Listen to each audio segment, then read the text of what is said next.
Hi friends, good morning. Session I will show you the instruments for tracheostomy and different tracheostomy tubes and mouth gag.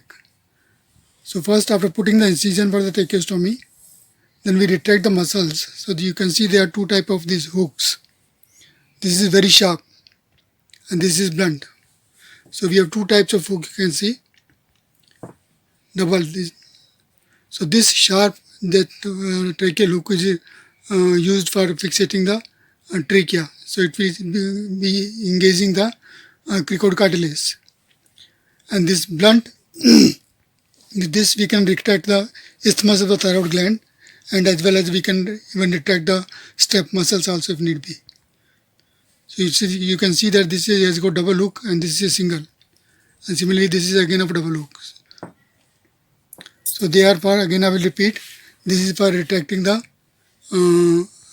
thyroid isthmus, and this is for engaging, fixing the trachea with the help of this the region of cricoid cartilage. We fix it. And after putting the incision in the entry wall of the trachea, then we can dilate the tracheal opening with these instruments. So this is called tracheal dilator. Now there are various types of tracheostomy tube. The most commonly used is this Jackson, Shivler-Jackson type of a tube. So it has got different parts. You can see these are the two flanges, and this is the hollow cannula, and this is the lock. So it has got two cannula. One is this.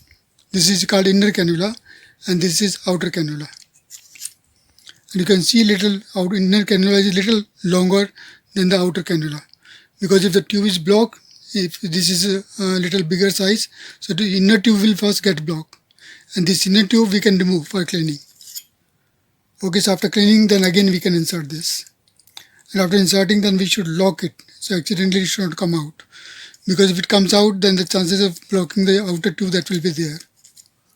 Okay, so immediately after cleaning the inner tube, then we'll have to introduce back.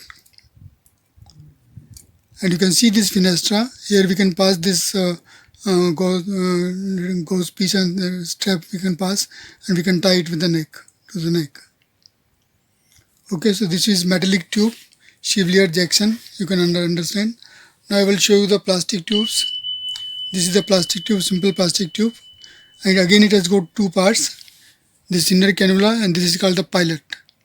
So this pilot first we introduce in the cannula, and then you can see this is the tip of the fire. So the procedure will be totally automatic. So when we are introducing this tube into the tracheal opening, then easily it will go, and this blunt end, it will prevent the trauma. And after inserting, we should take it out.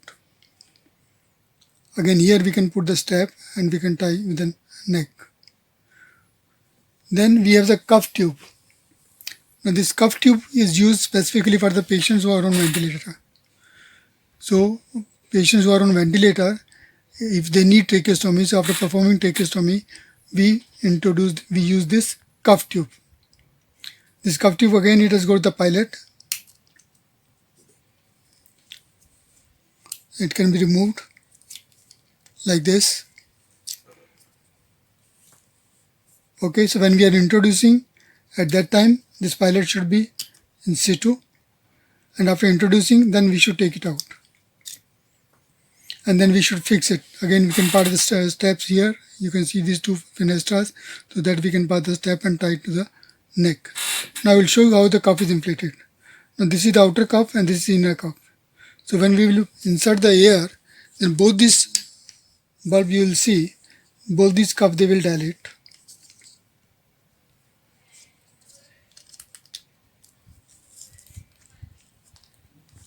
Both are getting dilated. And if you want to deflate it passively, if you press, then it will not deflate. Or deflate, again you'll have to use this syringe and suck it back. Okay, so again you can see that this is both the cuff, they are dilating and they are inflating.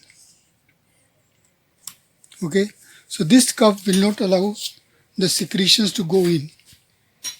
Okay, if the patient is in unconscious stage, or if the patient is in coma, so there are chances that the salivary secretions, throat secretions, they can go in the lungs.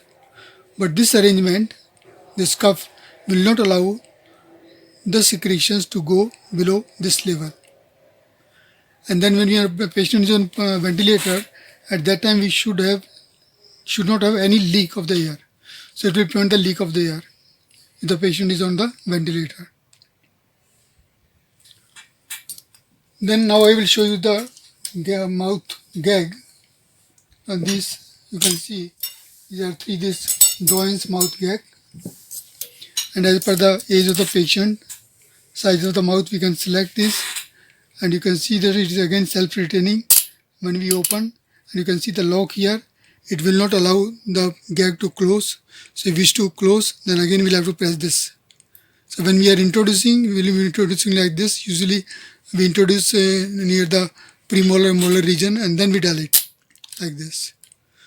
So as per the age and the mouth opening, we can open this, and this will keep the mouth open. So if the mouth remains open, and then we can perform any dental procedure or any tongue surgery that we can perform, surgery on the buccal mucosa that also we can perform. So with all these oral cavity surgery we can perform with this. But if you wish to perform the palatal surgery, for that, if you remember, during tonsillectomy adenoid instrument, I showed you that Boyd-Lewis mouth gag. So if the this buccal mucosa surgery is required, or tonsil surgery required, or the hard palate or soft palate surgery required, so for that Boyd-Lewis mouth gag, that is ideal. And this is another type of this mouth retractor. So you can see this, we can use this in edentulous. And if we, again, it has got the lock, it will not allow the mouth to close. So you can see we can dilate it like this. And as per the age and need of the patient, then we can open it. So this is the lock you can see here. Then this is another type of cheek retractor, and they call it Hajek's cheek retractor. And this Hajek cheek retractor is usually used in this during cardiac surgery. So when we are performing the cardiac surgery, we can retract the superior flap with this, and it will facilitate the holding.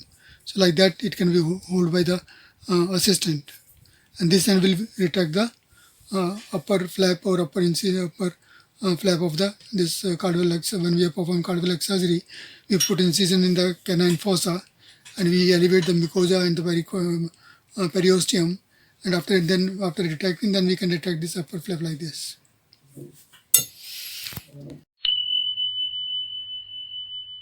This is other type of this mouth gag.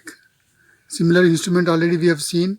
Now you can see this is the additional in this mouth gag, and this part of the instrument, it will depress the tongue, and with that we can hold it like this, and then we can close it.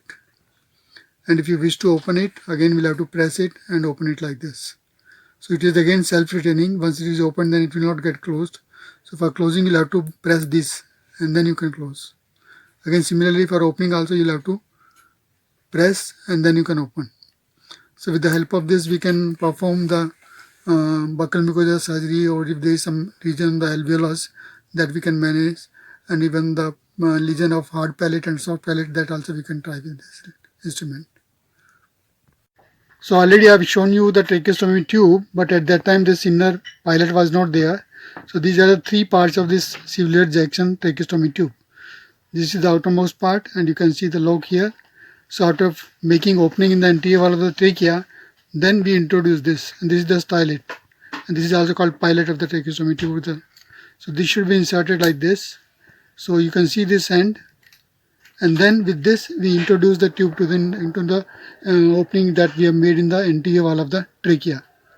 And after introducing, immediately we should take it out, because you can understand it will not allow the patient to breathe. It will be closed. And after removing this stylet, then we'll have to insert back the inner tube, and this is the lock. And you can see this inner tube is little longer than the outer tube. I think you can appreciate this. This is the inner tube, and this is the outer tube. So this will be little longer than the inner tube, is always a little longer than the outer tube. So when the tube is blocked, we can again remove the tube, this inner cannula, clean it, and put it back in the outer cannula.